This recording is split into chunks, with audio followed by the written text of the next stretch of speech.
Pip here with my review of The Dark Tower, starring Idris Elba and Matthew McConaughey. The Dark Tower is based on some books by Stephen King, and I think I'm probably quite a sort of unique entry in terms of how this film approaches people, because there's probably people who've read the books and love them, and then go and see the film, and then there are probably people who've never heard of the books and don't care about the books who go and see the film, and then there's probably most people in the world who just won't see the film. But I sort of fit into a weird category on this, because I've read all the books, all eight of the things, and enjoyed them, but didn't think they were great. They're sort of enjoyable, kind of slightly vague fantasy novels. The central conceit that you get this gunslinger who's like one of the Knights of the Round Table, but in kind of cowboy form, who's journeying across this kind of post-apocalyptic wasteland in order to find the Dark Tower and meet his nemesis. It's quite fun, and the first of the novels that actually plays with that is actually quite good. The first of the novels, the Gunslinger, which I dropped in the bath, as you can see, is quite fun and does quite a simple concept, of the protagonist in the film played by Idris Elba chasing the evil villain, the Man in Black, in the film played by Matthew McConaughey. But by the time you get to the last novel, and it's become by the time you get to the last novel, you can see it's become this thick, and it's become kind of over convoluted and complicated and somewhat drowning in its own self-importance. I kind of lost some of the charm. Nevertheless, I was really excited to see the films because the novels are cinematic.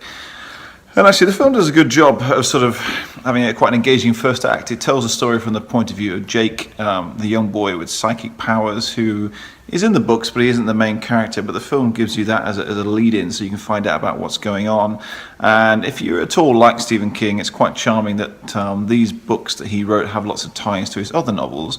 So in the Dark Tower film, for example, Jake, his psychic powers are called his ability to shine, which is a reference to The Shining, or at one point there's a picture of the Overlook Hotel from The Shining, or there are ties into It. And there's another film of that coming out soon in terms of these evil creatures that sort of live outside of the universe and that kind of stuff. So it ties into King's other work. And the cast, it makes sense to have Idris Elba as somebody who's that kind of strong, silent, masculine type in the kind of Clint Eastwood man with no name mold.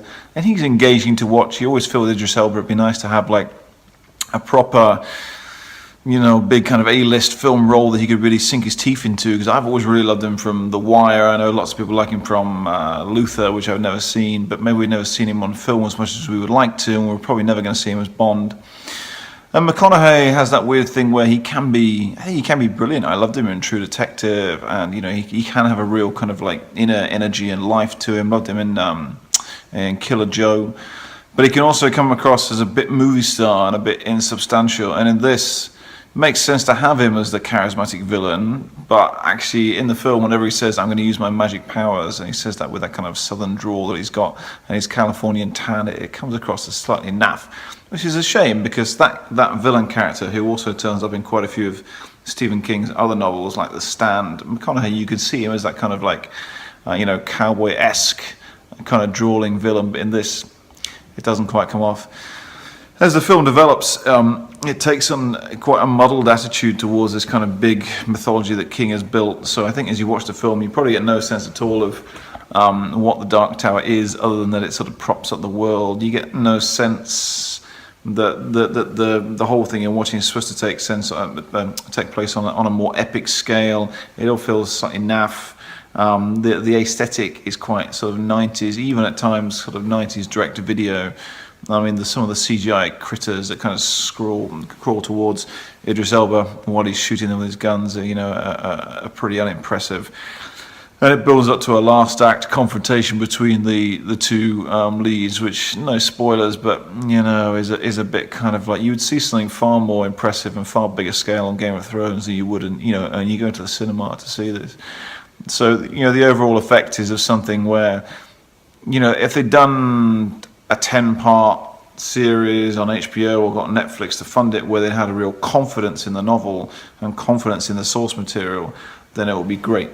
But they haven't. They've tried to make a mid-budget, mid-level film which takes some of the mythology and squeezes it into something much more 2D, which so it ends up not really pleasing fans of the book who want to see that mythology on film, and not really pleasing mainstream cinema goers either, because they'll be going, well, what exactly am I watching? So there's a real lack of confidence here. It reminded me a bit of watching the film version of His Dark Materials, Philip Pullman's novels, although it's not nearly as disappointing as that.